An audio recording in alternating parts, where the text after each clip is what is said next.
I was born in Chicago. My parents came over from Mexico at a very young age. They started having kids. They got married at 14 and started having kids at 15. So they had me when they were 16, and kids having kids.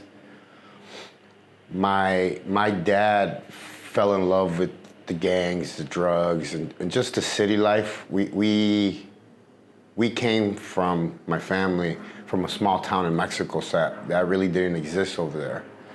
So when he got a taste of that fast life, fell in love with it, and he ended up abandoning my mom and just kind of left her fending for herself. And my mom was young, didn't speak English, had never worked a day of her life. She was pretty much just a housewife. That's what she did. And now we were at a hotel, homeless, and my dad was gone. How old were you at that time? 4. I remember small little things. I remember all our stuff in the car. I remember the hotel was green. I remember little small stuff, but I also remember the pain that I could see on my mom's face that day. I think that's what I remember the most. So from being in hotels with your mother, where did things go from there? She had to move in with her brother, and when she moved in with her brother, he was the person that started molesting me, raping me. He had a dark room where he would lock me in for hours, and he would torture me with water. He would drown me and pull me out. It was torture. How often did that happen? A lot. All I remember is, getting beatings for like nothing.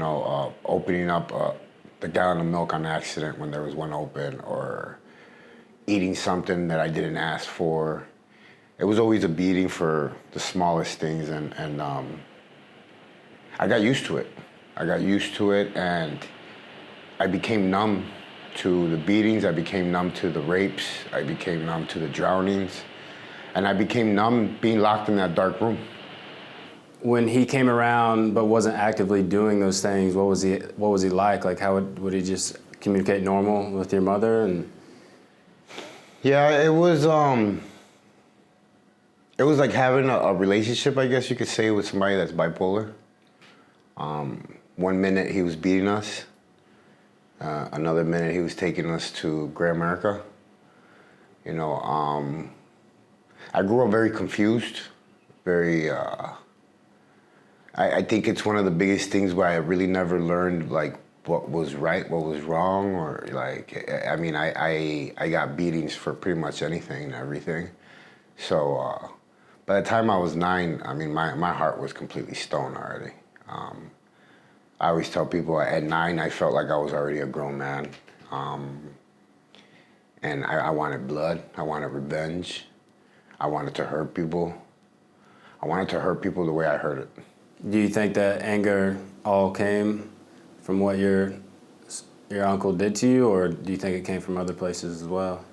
Well, it had a lot to do with him, but it also had to do with, my father leaving and putting us in that situation, and, him not caring.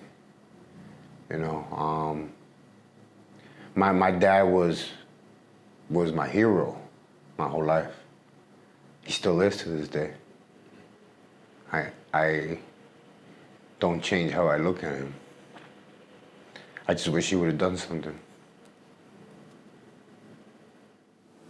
So at 9, where do you go from there? At 9, my mom really didn't mix well here in the United States. She didn't like it, so she ended up moving us back to Mexico. I was already highly damaged, so I spent most of my time running the streets in Mexico, and I got into a lot of trouble in Mexico. And Mexico is, a lot of people think that I started hanging out with gangs in Chicago, but I started hanging out with gangs in Mexico when I first started getting into trouble. And I was 10 years old, and I was hanging out with guys that were 18, 19 years old, and Mexico was very different back then. The gangs would all meet up in one place and fight like back in the days, you know what I mean? They call them riñas. And I just learned to fight, to take beatings. I mean, I'm not that much of a good fighter, but I could take a beating, and I just became numb, man. I became numb to feeling any kind of good, I guess.